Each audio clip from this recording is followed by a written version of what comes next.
Yeah, I think you just perfectly explained how we went from January 2021, when the leaders of the Republican Party said Trump is done, we are never going back to that, to now. And it's funny because we saw a unified Republican Party over the course of the RNC, but it's because they purged all the dissenters of Trump and Trumpism from the party, and they're just not at the RNC. There was the only little bit of conflict that we saw was between Kevin McCarthy and Matt Gaetz, two Republicans who have become bitter enemies and had a little verbal tussle on the floor of the convention. You had a great interview with McCarthy afterwards. I like that McCarthy does not care anymore about holding his tongue. So tell us what he said about Matt Gaetz and about their little rivalry that they have brewing. Yeah, I mean, it's not just a rivalry; it's a bitter It's personal searing hatred. You know, hatred. It is searing, searing searing hatred. Exactly. I mean, this all, of course, stems back to the fact that Kevin McCarthy became the first speaker ever ousted by vote on the House floor.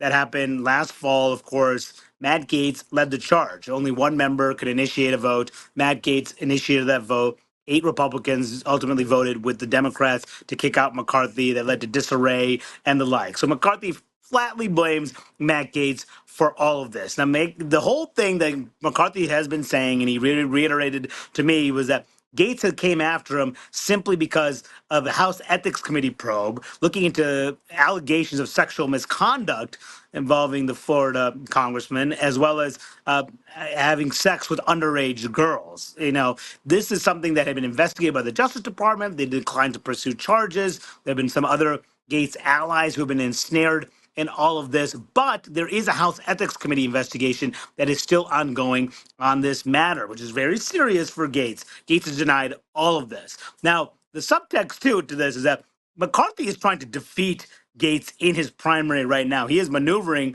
behind the scenes to try to prop up Gaetz's primary challenge, which is later this summer. So there is so much back and forth in personal history involving these two men. And when Caitlin Collins, my colleague, was interviewing Kevin McCarthy, that is when Matt Gaetz came in and started taunting him in the middle of that interview and said that, oh, I'm speaking, but you're not speaking. You know, oh, they would boo you off the stage. And McCarthy sort of ignored him during that Caitlin Collins interview. So when I got him on air just on Thursday morning, I made sure that was my first question to him Yeah. because that moment just went absolutely viral. He called him unhinged. He said that he might be on something. He said he should get some help.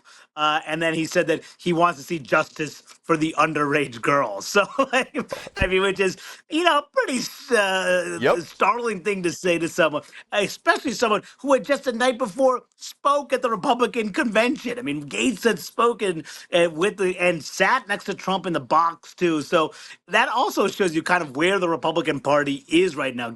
McCarthy wasn't speaking there. He still allied with Donald Trump, but he wasn't speaking there. Matt Gaetz was speaking at the Republican convention. So it is a bitter anger and hatred between the two that is going to absolutely continue to play out. And McCarthy makes no bones about it. He wants Gaetz. He wants Gaetz not only to lose, but he wants Gaetz in jail. So we'll see. We'll see if any of those actually play out.